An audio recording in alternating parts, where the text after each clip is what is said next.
back. So today is February 18 of 2019. It's almost 7 o'clock in the morning here at the Dinadiawan, Aurora. And we are just getting ready to leave. I hate to leave the place, but we have to, right? So before we leave, I just want to make a short video to share our experience here in this place. So disclaimer, what you see in the background is the glamping tents of Sun and Stars, pero hindi kami dyan naka-check-in. We checked in sa katabing resort, which is Asinan Beach Resort.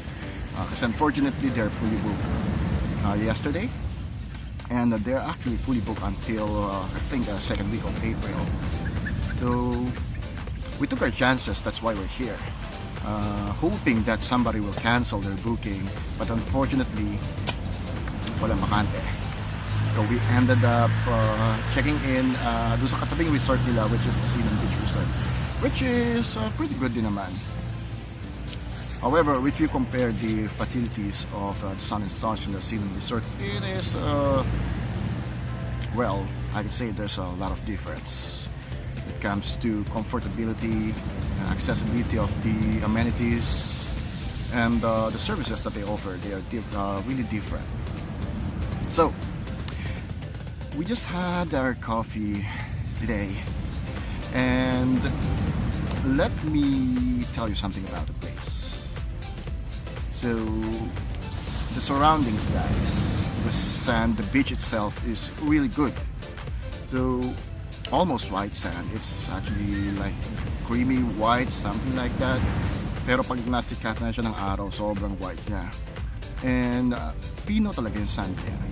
So I think this is almost, I can say 1.5 kilometers long yung beach front na may white sand talaga. The beach itself is good. However, there's a, how do I say this? There's a catch, of course. So, ang ganda ng beach, guys, pero hindi ka makakaligo talaga. The problem is hindi ka makakaligo. Why? So, it's because of the waves. Guys, ang lalaki ng alon dito. Yung normal na kalma ng alon niya is malalaki na talaga. And yung current, pag naligo ka, dadalhin ka talaga niya pa ilalim. So, hindi ka talaga yung sasabihin mo makakapag-swim ka, something like that. If you're a good swimmer, then you can get out to shallow waters, punta ka sa medyo malalim, and then you can swim. But if you don't know how to swim, then it might end up in a disaster. So kahapon lang, pagdating namin dito, may nalunod na dalawa. Buti na lang may lifeguard na nasagip sila. One more thing to add is yung shore niya, even though pino yung sand niya dito, pagdating mo doon sa shore, andun yung mga bato kasi dinadala siya ng alon patabi. So hindi ka talaga makakaligo na maganda kasi pag nadala ka ng alon pa ilalim, magkakasugat ka. That's one thing about the beach.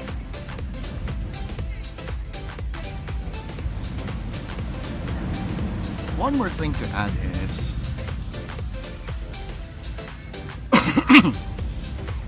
if you don't like swimming, let's say gusto mo lang mag-chill out sa beach, drinking beer, something like that, just listening to the sound of the waves, then this place is perfect for you.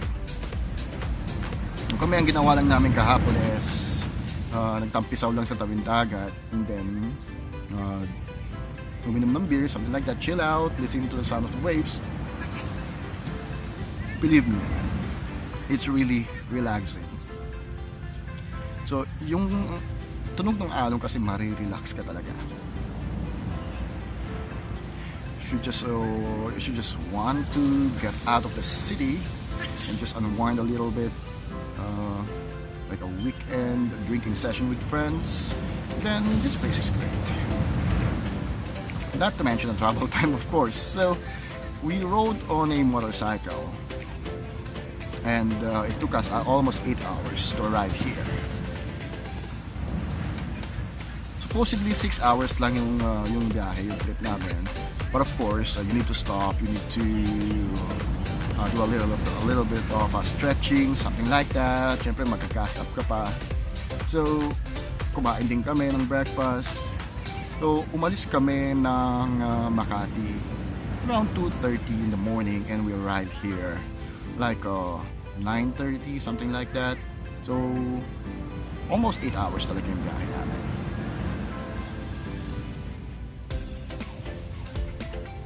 And kung pupunta kayo dito nakamotor, I would really advise to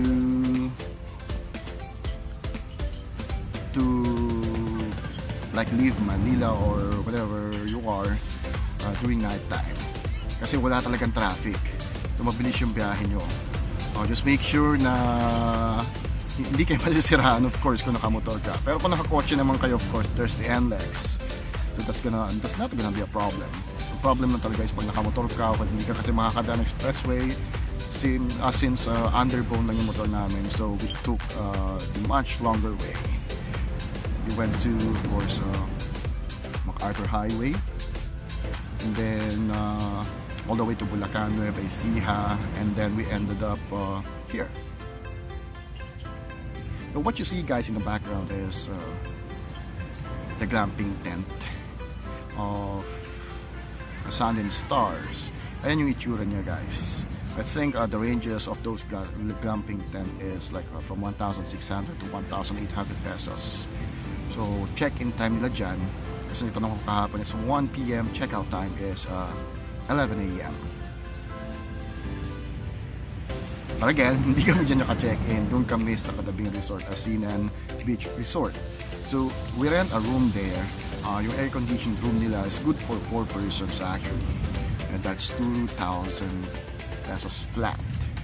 And then yung caretaker ng resort, babait siya. Actually, binigyan na kami ng isang open cottage to use, since wala naman talaga masyadong tao doon sa resort.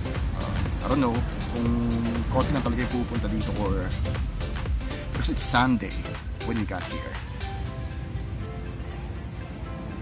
So, guys, ang nagustuhan ko talaga dito sa place na to is ang babait ng mga tao. They're really kind and accommodating. So yung service talaga nila napakaganda. So kahit na hindi ka nila kilala, napakabait nila. They will lend you everything, actually almost everything that you need. And kung pupunta kayo dito, syempre mahirap kasi magpunta dito, guys, ng commute, kasi wala akong nakitang buhay biyahe na commute. I don't know if sa Baler may van na diretso papunta dito, kasi nakita ko nung pumunta kami sa Sun and Stars, lahat sila doon may kanya-kanyang sasakyan. Tapos dito naman sa Asinan Beach, lahat din halos nakasasakyan. So wala talagang commute. I don't think you can commute your way here. That's by the way, this is actually like an hour, almost 1 hour from Baler itself. Tapos dadaanan mo talaga, maganda naman yung road, paved road siya, pero bundok yung dadaanan mo na paikot-ikot. Madaming twisties bago ko makarating dito sa beach. Kasi sa Baler, tinignan ko yung beach front sa Baler is medyo batuhan siya. Not really medyo, batuhan talaga siya. Pero pagdating mo dito, 1 hour later, guys, napakaganda ng sand. Yung habang papunta ka pa lang, marirelax ka na sa view eh. Ganda kasi ng view. And may excite ka talaga. But, again, if you are expecting to swim, well, you might be disappointed. And yung palengke dito, pag nagpunta kayo dito, hindi nyo na kailangang magdala actually ng maraming pagkain, kasi napakalapit na ng palengke dito. And mura naman yung piliin. Yung mga necessity lang siguro yung mga kailangan yung dalhin, like cooler. Yan, importante yung cooler. Wala kami dalang cooler, so. Pero marami namang nabibilhan dito ng ice, kasi walang ref dito eh. Yung mga room walang ref, so kailangan nyo talaga magdala ng cooler. Kung wala namang kayo cooler, that's fine, kasi doon sa resort na pinag-check-in namin, since wala kaming cooler, nakilagay na lang ako ng mga binili namin food sa ref nila, and they're too accommodating. So, in-accept naman nila. without additional charges. So that's really great. So again, pagdating sa food, hindi naman kayo masyado magagastusan dito. Kasi pwede kayo mag-ihaw, ibinibenta naman sila mga uling. Maraming griller actually. So kahit na marami kayo nag-iihaw, that's fine. Kahit sabay-sabay pa kayo. Usap-usap kayo, pagkantuhan kayo habang nag-iihaw, okay lang yun. So ginastos namin sa food dito, yung stay namin. Yung dinner namin is almost 300 pesos lang kasi bumili lang kami sa palengke. Tapos nag-ihaw na lang kami. Actually hindi pa nga namin naubos kasi madami na talaga siya. And the market is just 3-4 minutes away. Makikita nyo naman siya agad. Dito sa Dinadiawan. Oh, ito na yung taga-picture ko sa paligid, si Rosel. Marami ka ba nakuha? Ang hirap. So, we're going to show you guys also what the beach looks like. By the way, yung naririnig nyo sa paligid, hindi yung hangin So, those are the sound of the waves. Kasi medyo malaki nga yung alon dito. So siya, nagkapasa-pasa na siya kasi nagpagulong-gulong siya sa alon kahapon.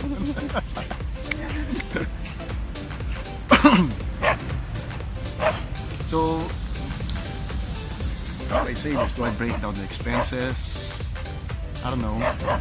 So since nakamotor kami, yung one way na papunta namin dito is siguro sa gasoline. Inabot na ako ng almost 500 or 500 to 600 gano'n. Kasi nag-full tank muna ako sa Manila. Tapos nagkarga ulit ako ng isa pang full tank.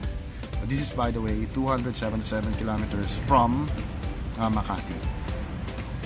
So depende sa iyo yun kung magkano kinukonsumo ng motor niyo. Siyempre pag nagkotse kayo mas mahal gagastusin niyo. So gasoline is 500 to 600 one way. So around it will take about 1,100, something like that, just an estimate. When it comes to accommodation, kung doon sa pinag-check-in na namin, marami kasi silang choices doon. So we rented the aircon room kasi baka mainit nga, so gusto namin comfortable din kami. So that's 2,000, good for 4 person na siya. And double deck siya actually. Maliit lang yung room, walang kahit ano, walang TV, meron lang talaga siyang kama. Meron siyang CR, sariling CR. Siyempre hindi nyo naman kailangan ng TV dito. Hindi naman kayo nagpunta dito sa Dinadiawan para manood ng TV, diba? So, hindi nyo na problema yon. All you have to do is mag-swim kung gusto nyo mag-swim. Or well, swim at your own risk dito. Kung gusto nyo mag-swim, just make sure that you know how to swim. Paalam ka.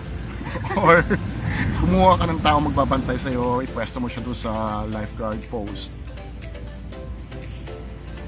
para just in case, or gusto mo talian mo yung bewang mo, itali mo sa puno ng nyog, kilay-kilay mo na lang. Pag nadala ka ng alon, pwede yan. Basta ba? Sa kwarto. Ayun, sa room. Madaming unan. Maraming unan. That's great. Pero medyo matigas lang yung unan. Matigas din yung kama, pero okay lang. So meron din silang room doon sa Asinan Beach Resort. Meron din yung 1,500, 1,000 pesos. And those are fund rooms. Wala siyang aircon. I don't think may sarili din CR. Siguro yung mga ganun. Kasi mga kubo-kubo lang siya eh. So siguro yung mga yon may yung public CR nila, yung common CR yung gagamitin mo. Yung nandun sa tatlo.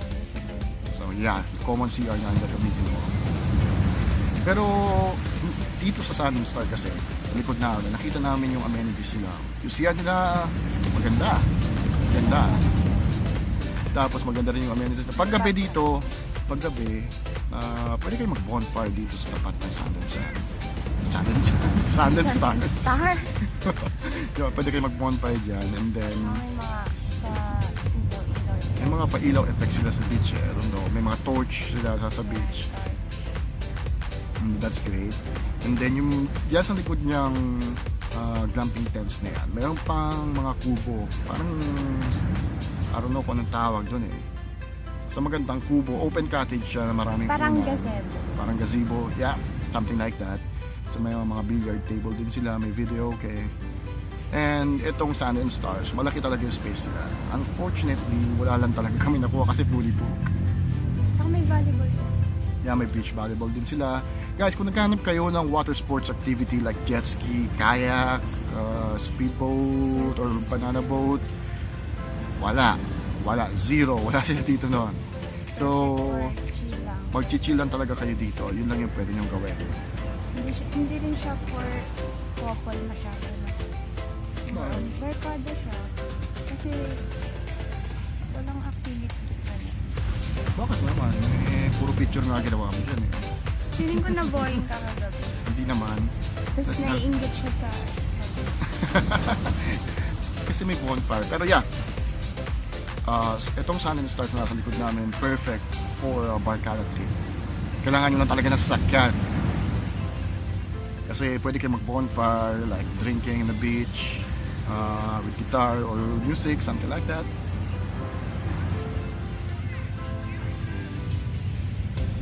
And one more thing, since nasa east tayo, walang sunset dito.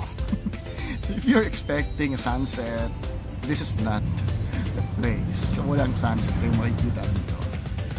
Inaabangan nga namin yung sunrise. Hindi naman namin nakita kasi na-expect namin dito sa tapat ng dagat mag-rise talaga yung araw, pero hindi. Andun siya sa kabilang side. And maulap, so walang araw ngayon.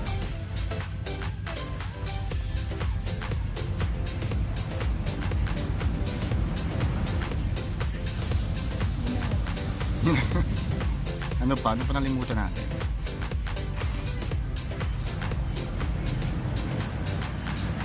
Ano yung mga batang nagatinda? Ayan. So pag nagpunta kayo dito guys, madami dito mga bata, nagtitinda sila ng souvenirs, something like that. Ganon. Hindi namin matadala yan eh. So yeah, as I said, there are kids here who are selling like souvenirs for 25-50 pesos each, ranging from that price. So kung pupunta kayo dito, kung makikita nyo naman sila and madadala nyo yung mga binibenta nila, why not buy one, diba? Kasi most of them is part lang talaga nung binibenta nila yung napupunta sa kanila. So we talked to some kids yesterday, and what they mentioned is that for 50 pesos one, the one souvenirs are worth 50 pesos, and 10 pesos lang yung makukuha nila doon. Yun lang yung commission. Yeah, that's a commission, like 20% commission. And they're not from anywhere near around here. So naglalakad pa talaga sila guys. 1 hour. 1 hour walk. Maaga sila pupunta dito. Tapos gabi na lang. Tapos umuwi sila 6 p.m. Nakakauwi sila 7 p.m. So that's 1 hour walk. And not to mention guys, they're really kids. Siguro mga 7 to 8 years old, something like that. Pinakamatanda siguro tayo kahapon. Ganun. So if you can like buy one, then please do to support them. Kung madadala nila naman. Tatlo kasi nagpunta sa atin kahapon. Ano ba?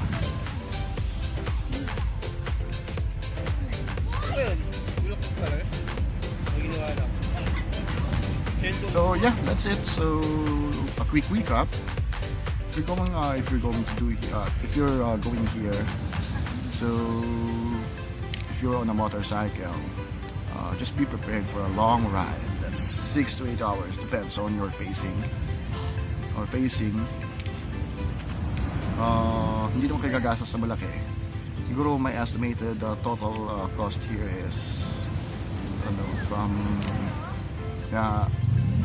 3,000 to 4,500 pesos. Estimated total cost. That includes the gasoline, the food, and the accommodation. Siyempre kung gusto niyo ng... Marami kasi may mga marami din mga dito, mga side trips, but we don't have that. May sinabi sa amin yung tao dito kahapon na may falls din kayo mapupuntahan, may port din for sightseeing, but we do not have the time to do that. We only have one day. So travel time, estimated total cost, and then just prepare to relax on the beach. Just drink beer while listening to the sound of the waves. If those will make you relax, or if those will make you happy, then this is the place to be. Again, this place is not for swimming really. You can't even surf here, I think, kasi yung waves nasa shallow part ng dagat. And wala rin dito mga surfing board na pwede nyo i-rent. So yeah, that's it for now, and I'll see you next time. Bye!